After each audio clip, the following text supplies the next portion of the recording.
Welcome in. It's time for another edition of the Morning Espresso here on the SDH Network. I'm Jason Longshore, and this is brought to you by Oglethorpe University, Atlanta's premier undergraduate learning experience and soccer powerhouse.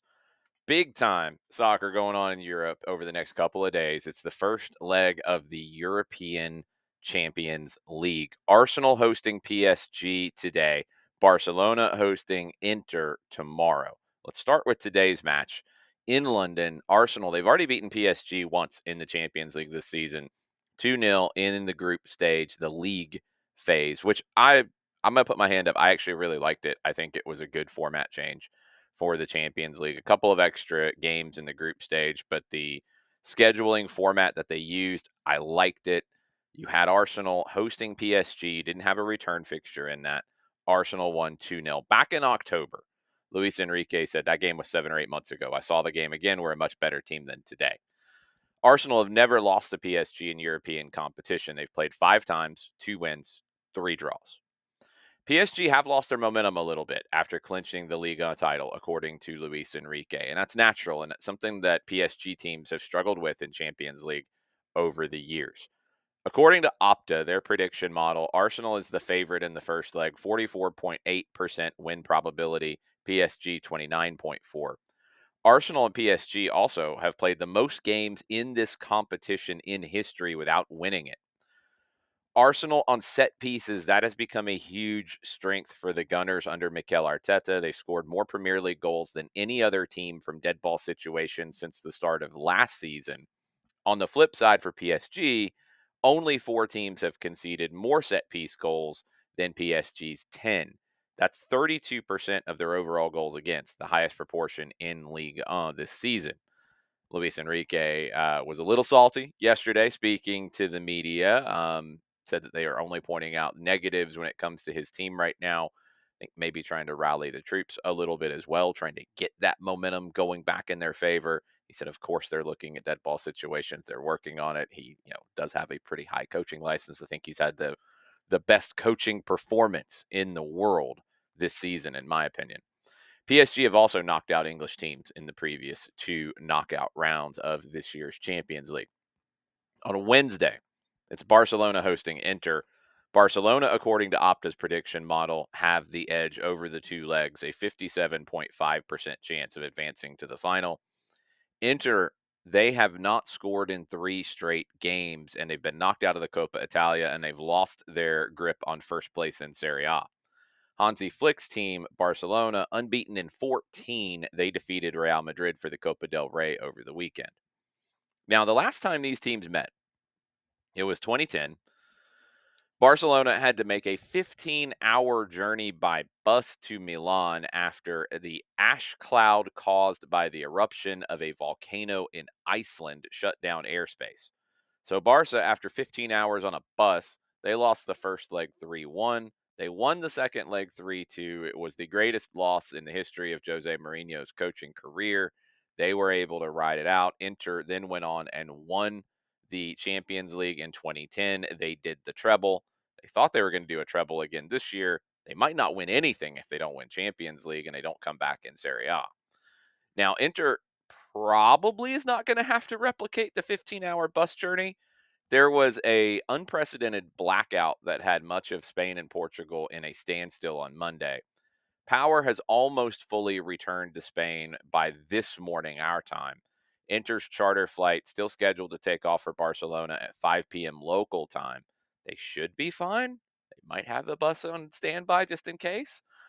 They first time in 13 years, they have lost 3 straight games without scoring a goal. Now, in those 3 games, they were missing Marcus Thuram. He is back in training. He could start tomorrow for Inter. Barcelona, on the other side, is on course for a unprecedented hat trick of European titles. Their youth team, their senior youth team, they beat Trabzonspor 4-1 in the UEFA Youth League final on Monday. The women have reached the Champions League final after blowing Chelsea out 8-2 on aggregate. The men are in the semifinals of the Champions League. No team has ever won the Youth League, the women's final, and the men's final in Champions League. We will see. The prediction model overall has Arsenal as the favorite to win the tournament, 31.3%. Chance to win it, Barcelona 27.4, PSG 22%, Inter 19.2. That's all according to Opta. Let's stay in Spain and let's go over to Madrid. The coaching saga continues for Real Madrid. According to Fabrizio Romano, Carlo Ancelotti and Brazil have reached a deal in principle for Ancelotti to take over the Brazilian national team job. It would be in June. It would be before the Club World Cup, not after. The Brazilian Federation is expecting Ancelotti to be in charge of the games on June 4th against Ecuador, Paraguay on June 9th. Very important games for the Brazilian national team as they are right now in an automatic qualification spot. But that window is sliding a little bit after poor performances last time around. We will see. No updates yet on anything involving Xabi Alonso or Jurgen Klopp in terms of the Real Madrid job. Stay tuned on all of that. Also for Madrid, Antonio Rudiger, he's looking at a long suspension anyway for throwing a bottle at the referee in the Copa del Rey final. He was sent off in that from the bench. He's going to be out anyway for having surgery to repair a torn meniscus. He's likely going to miss the Club World Cup this summer. Let's stay in Brazil. Carlo Ancelotti might be managing a team that is wearing a different color than you're accustomed to. Not their primary. Their primary will always be the yellow. But for the first time in a World Cup, Brazil will be wearing a red and black kit. That's going to be released in March of 2026, the last FIFA date before the World Cup, during the season anyway. There'll be friendlies before the World Cup as well. Brazil will also be the first national team to wear the Jordan brand logo like PSG does. Brazil have won red shirts before. 1917, they lost a draw because Uruguay and Chile in the precursor to the Copa America both wore white, just like Brazil did then. They had a draw. Brazil lost. They had to play in a red shirt against Uruguay and Chile in 1917. They won one and they lost one. In 1927, they had to do the same thing. They faced Peru. Everybody wore white in South America back in the day. Peru wore white. Brazil lost the draw. Brazil borrowed Independiente's uniform because the tournament was being held in Argentina. They won 3-2. So 2 wins and a loss in red shirts before for Brazil. Now, the blue secondary kit for Brazil is what you normally associate with them. That's been pretty traditional going back to 1938 in the World Cup when it was an alternate. It's a little bit lighter shade then, more like Uruguay. It became famous when they won the World Cup in 1958 wearing the blue. That's been their traditional second jersey ever since. They have worn others from time to time. They wore white in recent years once. That used to be their primary color. But after losing in the final match in 1950, they shifted to yellow as the primary shirt because of the bad luck that white brought. They've worn black before as well as part of an anti racism campaign. But Brazil, second kit for the World Cup next summer, going to be Jordan brand and going to be red and black. Have not seen any mock ups of what that could look like yet, but I am very intrigued. And Brazil and red and black is very weird. Let's stay with the national teams. U.S. men's national team, Mauricio Pochettino, he's got to make his roster announcements soon for the Gold Cup, for friendlies on June 7th and June 10th. It's not an easy decision at the moment. Kevin Paredes was trying to get back into form to be part of that. Now he is injured, a serious muscle injury, according to Wolfsburg coach Ralph Hasenhüttl. He has not played since the Olympics. He was the best U.S. national team player in that tournament. Just made his second appearance of the season for Wolfsburg, and he's likely out for the rest of the season. Since the March window, Serginho Dest has played 76 minutes. He hasn't played since a 2-0 loss to Ajax on March 30th. That was his third appearance after an 11-month layoff after an ACL tear. Valerian Balogun has only played 57 minutes.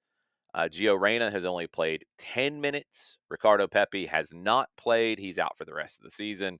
Matt Turner has not played at all for Crystal Palace. Now, on the good side, Josh Sargent was named to the English Championship Team of the Season. He was honored at the EFL Awards dinner. He scored 15 goals in 31 games for Norwich City. Christian Pulisic is reportedly going to sign a contract extension with Milan with a pay raise. 16 goals scored across all competitions this season. He's been the top scorer for Milan, according to Gazzetta dello Sport. He is going to get a new deal through 2029 with a pay raise going from 4 million euro per year to 5 million euro per year.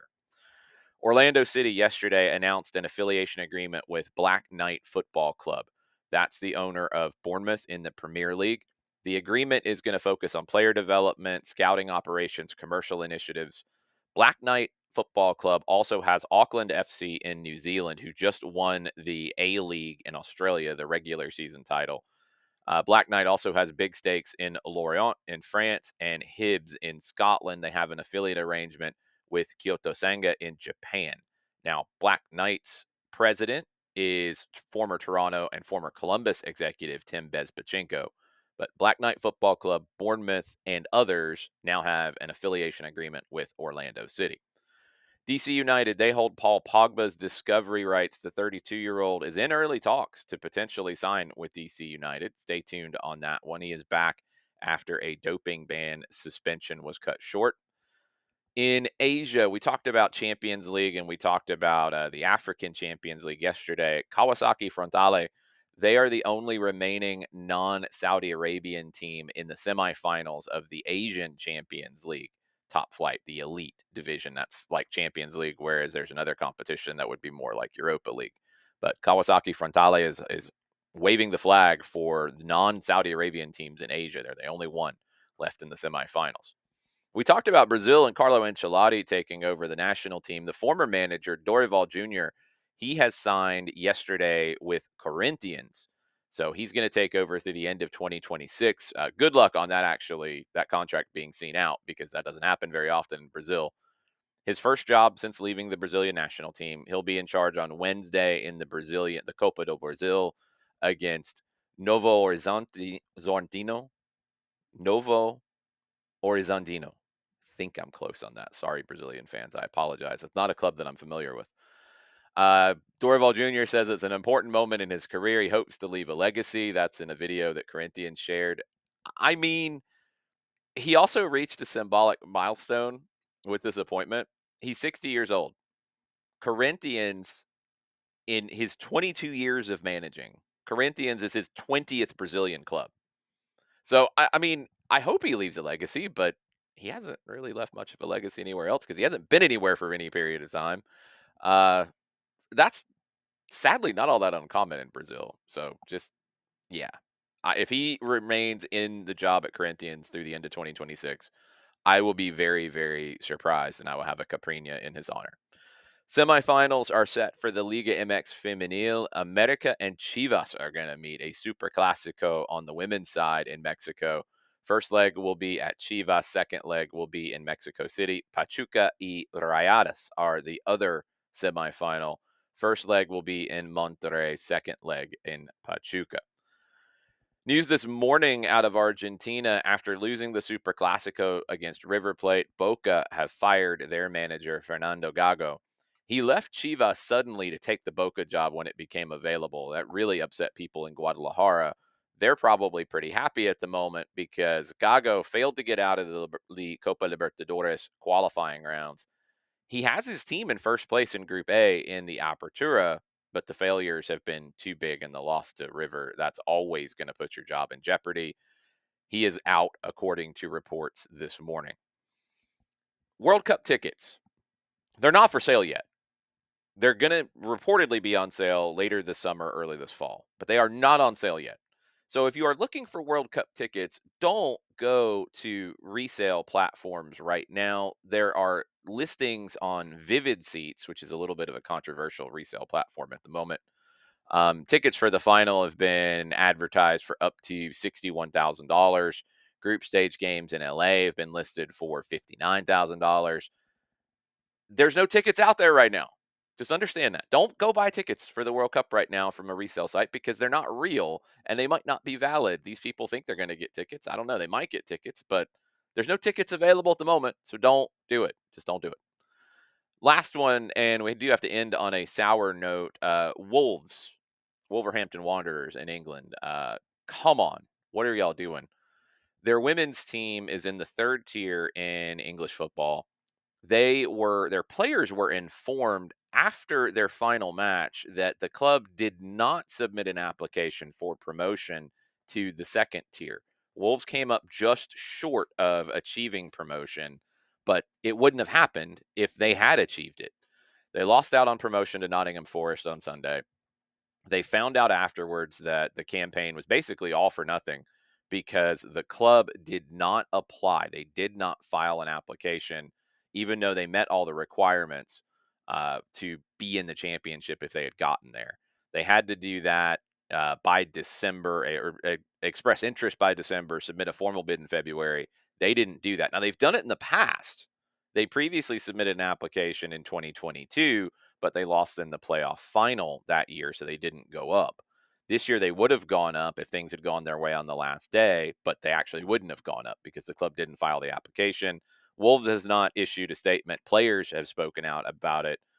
Really unprofessional from Wolves. And I know the women's team right now is not professional at Wolves, and will they ever be if this is how they're going to run it? Very, very poor management from Wolves, a horrible look for them. And I would assume that the players who fought all season long to try to get promoted are going to leave and not stick around to try to get them promoted if they actually file the application on time next time around. Really bad look for Wolves. But lots of other good things going on in the game, as I shared this morning in the Morning Espresso. Champions League over the next couple of days. Won't be back tomorrow morning. We'll have Atlanta Soccer tonight this evening on 92.9 The Game and the Odyssey app. You can listen to that in the morning. The segments are broken out as a podcast as well on Off the Woodwork if you don't hang out with me live this evening.